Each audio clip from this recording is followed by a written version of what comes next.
everybody. It is Wednesday. It's New Comic Day. It is the second week of the new year, and as always, that means many more new comics. Some more anticipated this week than others. Yeah. A few more. Now, yes. We're not going to go into that quite yet. We're going to start off with some pretty darn cool, though. We've got a new Green Lantern New Guardians Annual #1, written by Keith Giffen, art by Scott Collins, who has not been showing his face or his pencil, be it so, around DC too much after the reboot. But this is leading into the Keith Giffen's new ongoing sci-fi anthology series, Threshold. Oh, and really? Yeah. Oh. It's following a rogue Green Lantern and his interactions with, of course, Carol Ferris, who's one of the current co-stars of the main New Guardians book. And it's just, from like the first page on, it's got a really like cluttered, like fun 80s grimy sci-fi feel to it. And that's just something that we don't really get out of DC's science fiction very much. DC tends to have, for their sci-fi, it's pretty much just like Green Lantern. It's superheroes in space. But it feels a lot more like actual, gritty sci-fi books. Probably Keith Giffen had a hand. Oh yeah, in that. Definitely. And it was probably Scott Collins being like, I've worked for you guys for like 20 years. Like, yeah, cool. Right. Alright, from Marvel this week, we have the third issue of Avengers Arena, which has got the Hunger Games homage after the Battle Royale and King of the Fly, or Lord of the Flies homage covers. And this has got Kev Walker turning out some more really, really good art. It's got, and I was confused about this. It's got Darkhawk in it, who has been 17 since I was like 8 years old. And I guess they say he's not really a child or a teenager, but he's on here anyway. And he seems to be beating the living crap out of, who's this girl again? Cammy? From Annihilation. From Annihilation, she showed up in all of 4 issues. Yeah, no, seriously. Hanging out with Thanos. But this has been fun. Last issue was a bit, I don't know, it kind of pondered a bit too much maybe on one character. But this one looks like a lot of action, a lot of fun. And, I mean, the premise, you may have problems with the premise, but it's fun. It's dumb. It's violent. And we love that kind of thing. Alright, also from Marvel, I'd say this might qualify as a bit dumb and violent. This is the third issue of the Frankenstein's Murder Circus storyline, which is exactly what it sounds like, and yes, exactly as awesome as it sounds. Right? How could that not be awesome? Jason Aaron has consistently written the most fun X-Men that's been published in like a good 15 years. And of course, Nick Bradshaw is doing his best Art Adams impression. And getting better at it every month. Yeah, and he's actually, I feel like he's moving outside of just like, he's doing Art Adams, into like, yeah, that's Nick Bradshaw. Yeah. And this has just been like one of the highest quality X-Men books I've seen in a long time, and it just makes me happy that it exists. And that I can get Frankenstein beating the crap out of Wolverine. Yep. That's definitely something I never knew that I wanted. No, for sure. For sure. From Image Comics this week. It's oversized. It's like 6 freaking months late. But hopefully it'll be worth it. This is Infinite Vacation by Nick Spencer and Christian Ward. I don't even know if we were doing these videos the last time this came out. No, we weren't. Alright, so to bring you all up to speed, this was a story about this guy Mark, who was part of this, in his world there's this app that's called the Infinite Vacation app, where you can literally live other lives. Basically, there's infinite amount of decisions that you can make, and each decision can open up into another world. And so what you can do is go live your life as if you made that decision by basically kind of taking over your other person's position in that timeline. You just, buy a universe from your other self. Yeah, you put yourself up for sale. I mean, it's kind of like pawning your stuff, except you pawn you. In your entire life. There's, this kind of great conspiracy behind the Infinite Vacation, as you might imagine, and it's kind of an interdimensional murder mystery thing where Mark finds out that his other selves are being killed, and which is a really, really cool concept. I really, really enjoyed this book.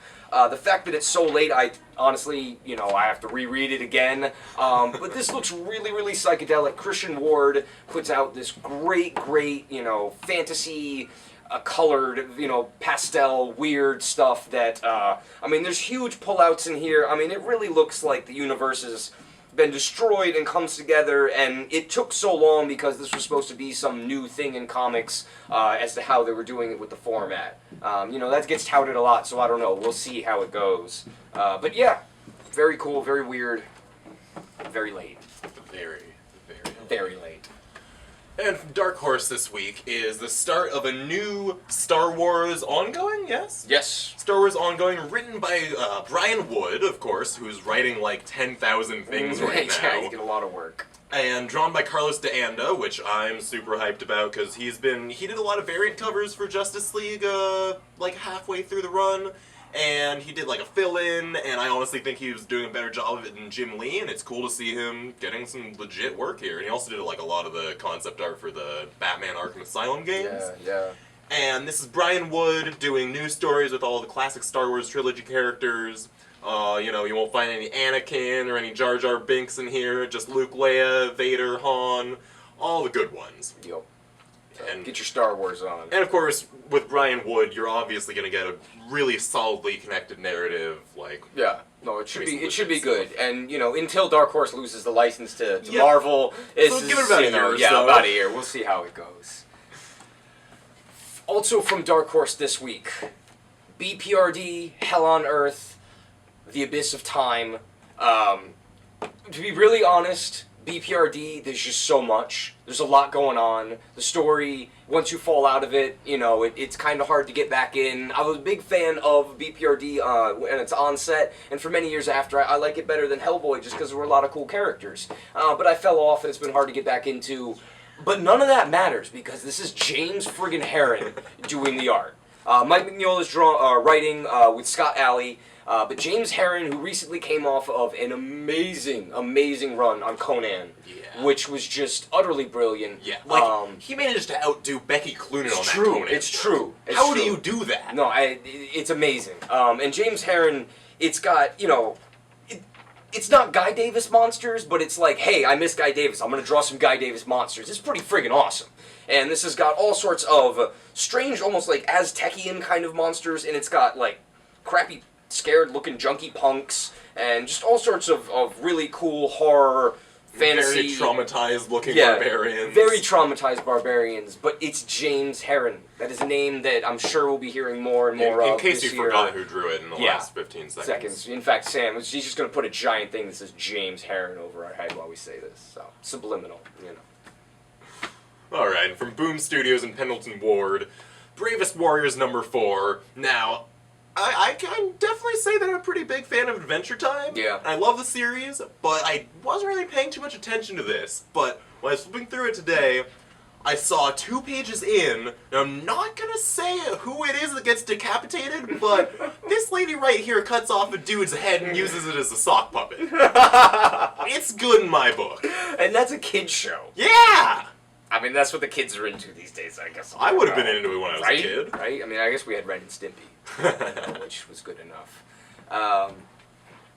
Also from Marvel, finally, the second collection of the unfortunately short-lived Defenders series. This was amazing. We've talked about it a lot. It is now collected, and probably you didn't get the issues because they went out of print really fast, so get the collected. It's good. Very, very good. Alright, and obviously the best comic of the entire week. Bringing out the big guns. Oh, Legend of Luther Strode Strode. #2! Guaranteed to have more decapitated body parts. Than even dismembered Bravest body Warriors. parts, yeah. No, I mean, I try so hard every day to think of more and more ways to hype this comic than I already have. Or steal from it. Or that. There's always that. And I just can't do it. Honestly, I have said so much. This has got the return of Petra, who was left in kind of a bind last series, and Luther Strode has been on his tirade of Fight Club-esque vengeance with he has been doing a lot of murdering during the 5 years in between these miniseries. This book has, like Red Skull, Golden Age style, this book has more murder in it than ever before. More murder per page than you could possibly count. So yes, by Luther Strode. It's beautiful, beautiful murder, though. It is. Also from Image this week, this is Change, number 2, which is by Alice Cott and Morgan Jeske. I read the first issue. It was very cool. It was very weird, very psychedelic. The idea is that there's this strange monster coming and is going to suck LA dry, and it has throughout time. And I thought I grasped what was going on. One page into this, I have no friggin' idea what's happening. But I like it. It just starts with this really weird-ass dream where this woman walks up to one of the main characters, W2, who's the rapper, and just literally unravels. And then it jumps to some weird club scene, and then it jumps to this girl that's stabbing this strange dude in the chest. And what's the cosmonaut that's coming to Earth have to do with anything? I have no idea. It's very bizarre. It's very Grant Morrison-y. It's very good though, unique, very, very interesting. And finishing off with the one-eyed, one-armed King of Asgard, Thor. Old King of Thor. This is probably my favorite book out of the Marvel relaunch. Probably. Yeah. I mean, it's pretty close. It's like either this or Avengers. Avengers was really good. But Asad Ribic, killing it on this comic. And this has got more old Thor than the last few issues. And as I was saying, I could just do with volumes and volumes of old cranky Thor. Like literal tomes. You would have to have giant tomes. But this is just, Asad Ribic is somehow managing to capture this real painterly fantasy feel, this Frazetta feel with the really classic kind of Kirby Thor stuff. And Jason Aaron, his Marvel shit's just been great. Like with the Wolverine and X-Men. I mean, look at that Kirby chair. You should buy it. Thor compels you to buy it. So that's about it for this week. We have recently joined the new wave of technology that's not very new because we're really behind the times here. But we started a Twitter account. We're using the Twitter account. We tweet things. Yeah, we caved. We were like, all right, we're tired of not being hip. We need to see what these kids are talking about and jabbering about and whatever. So check it out. Follow us at Zanadu Comics. It's really easy, really simple. And yeah, thank you guys very much. Have a good Wednesday, and we'll see you all next week.